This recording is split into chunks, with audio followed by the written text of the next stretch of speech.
Aduh, sulit nih. Gimana sih? Berhenti aja sih untuk bikin resolusi. Ya sudah, jalani hidup ya begitu-begitu aja.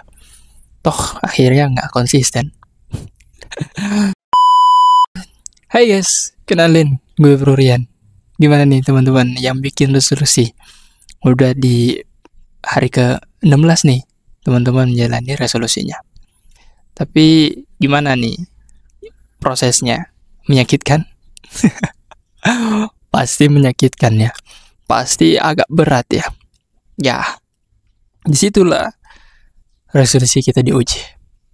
Di video kali ini, kita mau bahas kenapa kita selalu tidak konsisten.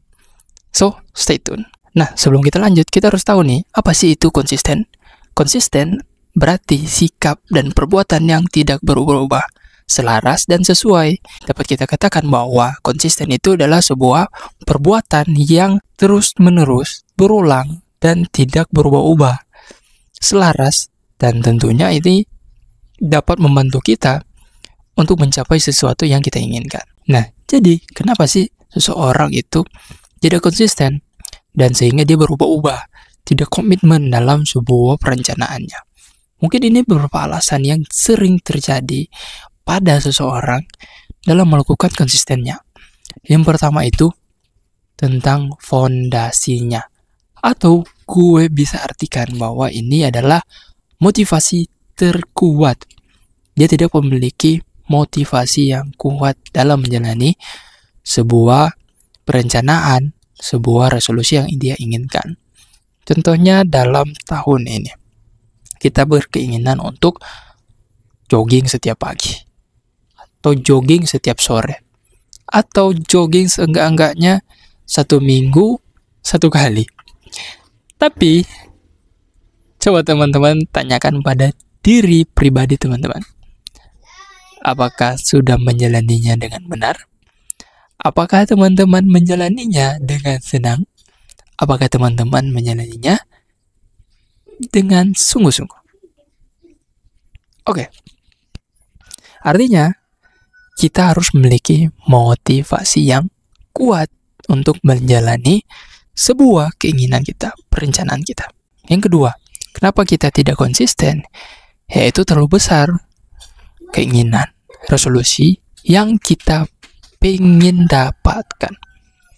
Ya, ketika kita pengen sesuatu yang besar, tapi kapasitas diri kita tidak mampu, ya tentunya akan mundur tanpa kabar. Atau hal ini bisa kita katakan tidak akan terencana, tidak akan terjadi, tidak akan terrealisir, tidak akan action sesuai keinginan yang kita pengen. Dan sehingga yang jadi kuncinya, solusinya, kita lakukan resolusi yang kecil-kecil dulu. Misalnya kita pengen sebuah resolusi diet di tahun ini, badan six pack.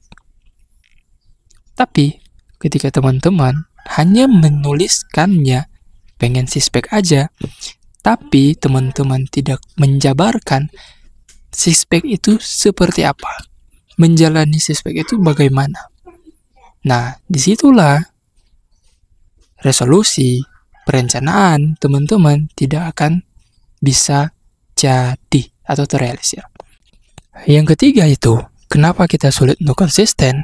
Ya tentunya ketika kita melakukan sesuatu, kita tidak memberikan reward pada diri kita. Contohnya apa? Contohnya seperti ketika kita jogging nih, di pagi hari. Ketika kita tidak memberikan sebuah reward dari apa yang kita berikan, ya tentunya nantinya kita mungkin akan melewati, akan melakukannya lagi tanpa dengan kesenangan, tanpa dengan kebahagiaan. Ya lakukannya ya sekedar lakukan dan tiba-tiba timbul sebuah masalah, kita tidak memberikan sebuah reward pada diri kita, seakan-akan diri kita itu kayak, lo itu pengen gue seperti ini, tapi lo tidak kasih apa dari yang gue lakukan. Nah, coba teman-teman bayangin ketika kita pengen sesuatu, tapi sudah lakukan, ini kita sudah lakukan nih, kerja keras, tapi tidak dapat reward, tidak dapat penghargaan, tidak dihargai, ya tentu menjadi malas. Ya tentu kita akan melakukannya tidak se-effort di awal, tidak akan melakukannya dengan bahagia lagi. Nah, contohnya seperti apa? Contohnya gue ambil pada diri gue. Gue pengen upload video setiap minggu itu 2. Pengen upload 2 video setiap minggu. Tapi sayangnya gue tidak konsisten. Di minggu ini gue lupa. Gue malas untuk melakukannya. Kenapa? Nah, itu yang jadi problemnya. Gue lupa untuk kasih reward, kasih sebuah kebahagiaan pada diri gue ketika sudah buat sesuatu yang besar, sudah buat sesuatu dengan keras, tapi tidak ada penghargaannya, tidak dihargai, ya tentu kita akan menjadi malas. So, itu 3 alasan kenapa kita sulit untuk konsisten. Mungkin masih banyak lagi alasan-alasan yang bisa teman-teman dapati, tapi itu merupakan kesimpulan dari semuanya yang paling ringan untuk teman-teman dapat. So, jangan lupa untuk subscribe, like, dan share ya. Dan jangan lupa untuk komen. Thank you. Goodbye.